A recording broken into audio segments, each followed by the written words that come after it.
Hello everybody and welcome to Chapter 5. This is on continuous probability distributions, and specifically we're going to concentrate on the uniform distribution function. A couple of reminders before we start that by Monday of the 5th week you should have completed the Quiz 2 or completed the Chapter 4, Chapter 5 WebAssign homework there. That should be the Chapter 4 WebAssign homework, that's right. If you have not completed either of those two assignments, please contact me right away so we can set up a time that you can complete this assignment. Perhaps for late deduction, but you'll be able to do it. By Friday this 5th week, you should have watched this Chapter 5 lecture and completed the Lecture 5 Google form for attendance. This week we're going to be talking about the probability distribution function for the continuous probability distributions. So we need to define a couple of terms. First of all, a probability density function, the shape of a probability density function. A probability density function is going to be a function that is defined by a given function y equals f of x. So in order to picture this, let's assume that we have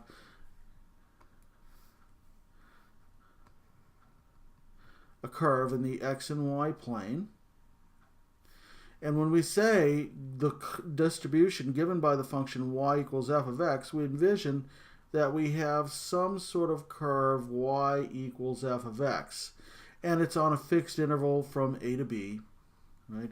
So the shape of this curve would be described by the path y equals f of x, which is a function of x. So there's some function that describes any xy point pair on this graph. We call that the probability density function, or PDF.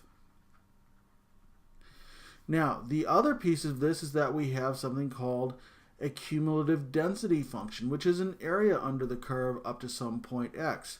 The way we would describe this is to say that if we were to pick some value x within our curve, and then we were to look at the area under the curve up to that point, right?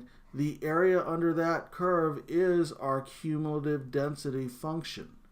Right?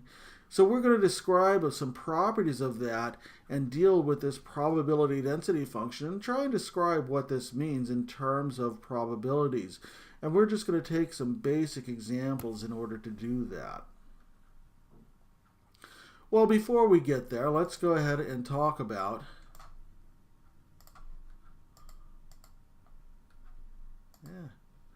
let's talk about the idea right here of a continuous probability distribution. And there's some properties that we want to know. First of all, the outcomes in a continuous probability distribution, the outcomes are measured, not counted. And in order to picture this situation, the first property here means that we think about the kind of variables that we can use in our continuous probability distribution. So we might make a little bit of a table right here and try and outline what does this mean. If it is discrete, right, which is the kind of probability we talked about last week, a discrete probability distribution means that we have some sort of countable variable. So x is counted, right? And in this case, for example, we might think of the number of people in the class who have blonde hair, right?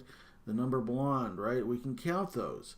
Or we might talk about the number of people who are under a certain weight or over a certain weight, right? And so on and so forth. On the other hand, if we have a continuous distribution, our continuous variable,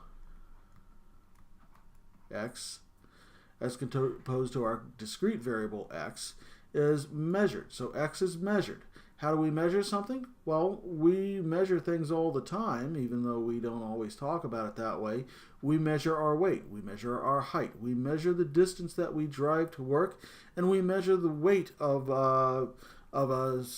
things that we put into our cooking, right? Or the volume, for example, right?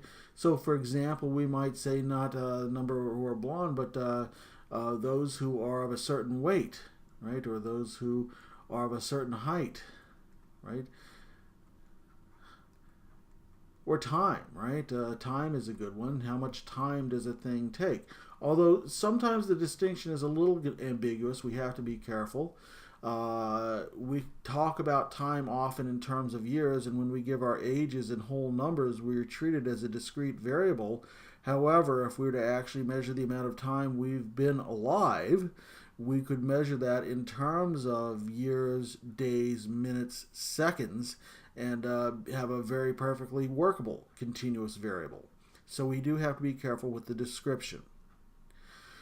The second property of continuous distributions is this. Whenever we draw our continuous probability curve, so I have my probability density function, and I take the area over that entire curve from A to B on this curve, that total area must equal 1. Right? So our cumulative distribution is equal to 1. And what we would say is that the probability that x is less than or equal to b, that's supposed to be a b there, that x is less than or equal to b would be equal to 1 as a cumulative distribution function. Right? Because the accumulated area from A to B under that curve must equal 1. A second property is that if we pick any 2 points under the curve, the probability random variable is equal to the area under the curve. So we often represent our cumulative distribution function, right? If our CDF is equal to 1 right here, we often represent that using the verb P of x less than or equal to some value, fixed value of x right here. The CDF of this one is written as the probability that x is between A and B in this drawing. And the way we could get it might be to take the cumulative distribution function that x is less than or equal to b, which is the higher value, that's an x down there, and subtract from it the probability of the cumulative distribution function that x is less than or equal to a. Right? So we're going to treat it this way whenever we find these probabilities, and we're just going to have one kind of cumulative distribution function to describe. Since the cumulative distribution function of x is the same as the area under the curve from C to D, we equate these two and say that the probability of a random variable x falls between C and D is exactly equal to the area under the curve from C to D.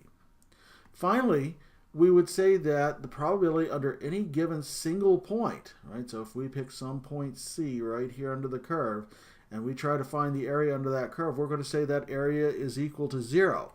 Because we're picking a single value of a measured variable. So in this case, the measure under that exact single point would be exactly equal to 0. Okay, so far so good.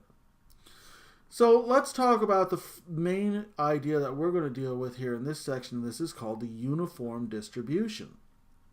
The uniform distribution is given as a uniform straight line. The notation for this is given right here. We say that the uniform distribution, let me get my laser pointer out here, the uniform distribution from A to B. X is a variable whose distribution is U, uniform, on the interval from A to B. So this is what this means.